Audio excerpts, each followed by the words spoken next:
네, 여러분 반갑습니다. 이명표 칼럼입니다. 자, 오늘은 다가오는 10월 8일 새벽부터 치러질 라리가 두 경기를 분석해 보도록 할 건데요. 자, 먼저 오늘의 첫 번째 경기는 마요르카와 발렌시아의 8라운드 맞대결이고요. 두 번째 경기는 세비야와 라요 바이에카노의 맞대결로 두 가지 경기 준비를 해보았습니다. 자, 먼저 오늘의 첫 번째 경기 마요르카와 발렌시아의 맞대결부터 지금 바로 분석 시작해 보도록 할 건데요. 먼저 홈팀 마요르카부터 살펴보도록 하겠습니다. 자, 마요르카 같은 경우는 지난 경기 라요와 2대2 무승부를 기록했는데요. 최근에는 공격력은 생각보다 준수하게 터져주고 있는 상황인데 오히려 수비적으로 난조를 보이는 상황이라고 볼 수 있습니다.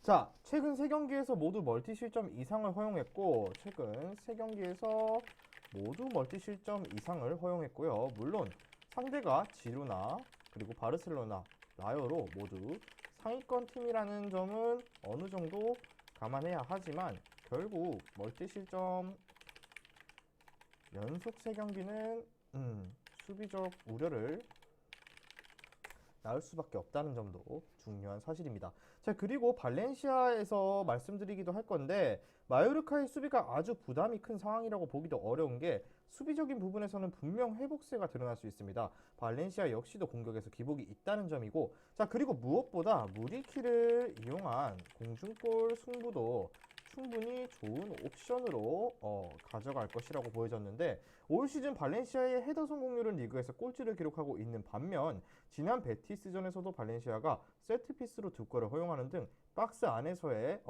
크로스나 수비가 아주 인상적이지 않았다. 그러한 점을 마요르카가 충분히 공략할 여지가 있다라고 보습니다. 자, 다음은 발렌시아입니다. 자, 발렌시아는 베티스에게 0대3 패배를 기록한 후 앞서 말씀드린 처럼 세트피스에서 두 골을 허용했는데 나름대로 공수 전환을 이용해서 오픈 플레이에서 실점은 줄였다. 하지만 가장 큰 문제는 왼쪽 풀백 가야의 이탈이라고 할 수 있는 상황입니다. 자, 가야의 오버래핑을 이용한 왼쪽에서 측면을 공략하는 것이 상당히 중요한 발렌시아인데 이러한 주요 공격 루트 하나가 없어졌다고 봐도 무방한 상황이고요. 사실 가야가 있다고 하더라도 5백으로 극단적인 수비 라인을 짜는 상대는 쉽게 공략하지 못했던 것도 발렌시아의 어려운 부분이라고 볼 수 있습니다. 자, 뿐만 아니라 원정에서는 조금은 라인을 내리고 실점 가능성을 줄이는 시도를 하고는 있지만 앞서 말씀드린 박스 안에서의 수비 문제는 가장 큰 문제점이고 올 시즌 세트피스 실점 비율이 40%대로 오픈 플레이에서는 압박을 바탕으로 나름대로 실점을 억제하고 있음에도 불필요하게 세트피스 상황에서 실점을 헌납하는 비중이 높아진 발렌시아라고 볼 수 있습니다. 자, 그 결과 결론을 말씀드리자면 역시나 마요르카의 우세가 예상된다라고 볼 수 있는데요. 일단 마요르카는 주요 옵션인 공중볼을 이번에도 충분히 잘 활용할 것인데 이러한 공중볼의 약점이 굉장히 분명한 발렌시아이고 게다가 왼쪽 가야의 이탈로 발렌시아는 주요 공격 루트를 잃어버린 상황이다. 이렇게 결론을 지었을 때 역시나 마요르카 쪽의 승리를 예상해 보겠습니다. 자, 중요 포인트를 꼽자면 마요르카는 꾸준히 롱볼을 활용한 무리키를 앞세운 전략이 먹히고 있고 발렌시아는 이러한 롱볼이나 세트피스에서 취약한 모습을 보이는 팀이다. 자, 그렇게 봤을 때 역시나 마요르카의 승리 그리고 마이너스 1.0 같은 경우는 햄무 쪽 접근 그리고 2.5 언더 쪽 접근 예상해보면서 오늘의 첫 번째 경기 분석 마무리해보도록 하겠습니다. 금이 준비한 승부식 117회차 101.70배당 조합으로 준비를 했고요.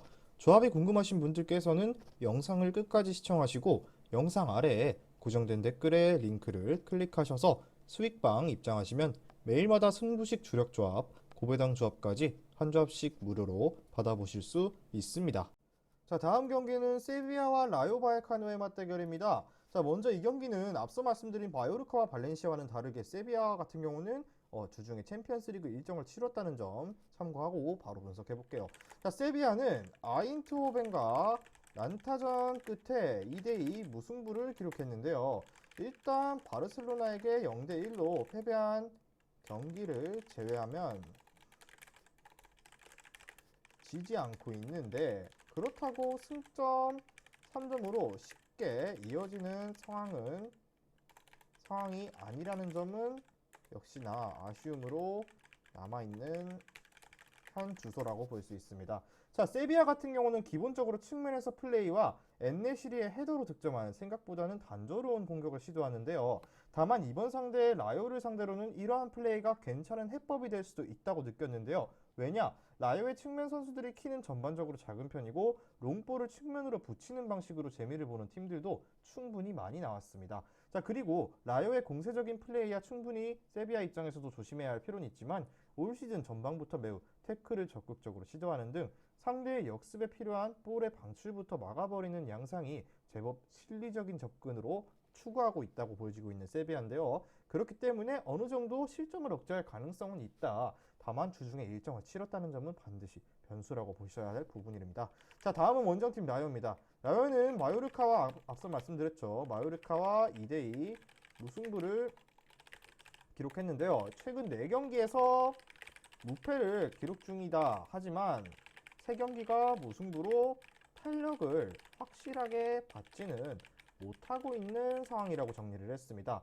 자, 그리고 지난 경기에서도 세트피스 헤더로 한 골을 실점하는 등 공중볼에서 상당한 약점이 있고 경합에 뛰어난 AT 마드리드 같은 팀들이 이를 노리고 롱볼로 목적타를 때리는 등 라요를 공략하는데 롱볼과 헤더는 꽤나 쏠쏠한 옵션이 된다. 쉽게 말하면 맛집이다. 이 팀 상대할 때 공중볼 또는 세트피스 활용하면 충분히 이길 수 있다 정도로 소문난 맛집이라는 정도로 이런 약점이 취약해진 라요라고 볼 수 있는데요.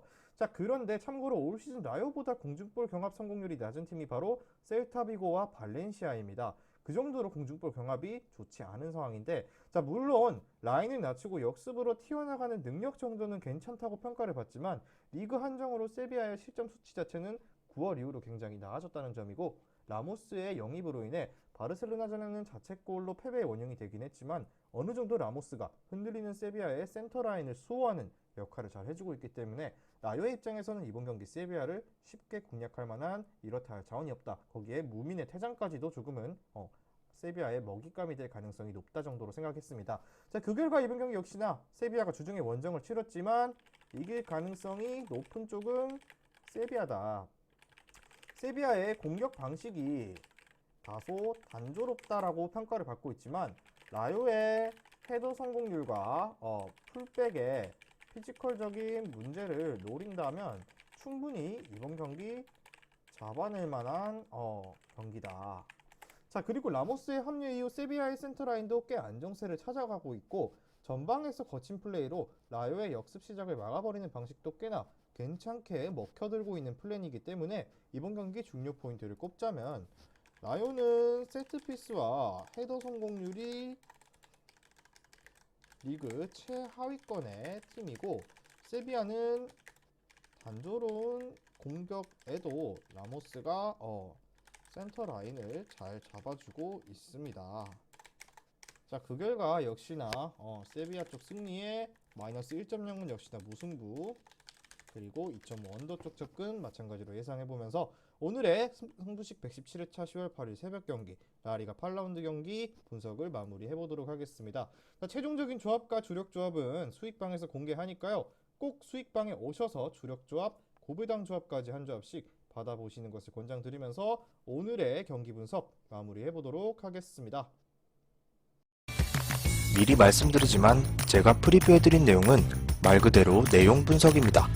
수익으로 이어지는 최종 조합은 유튜브에 공개할 수가 없기 때문에 현재 영상 고정 댓글로 카톡 주시면 경기별 실시간 라인업 및 심판 성향까지 분석한 최종 조합 드리겠습니다. 저를 모르시는 분도 건승하시는 하루 되세요.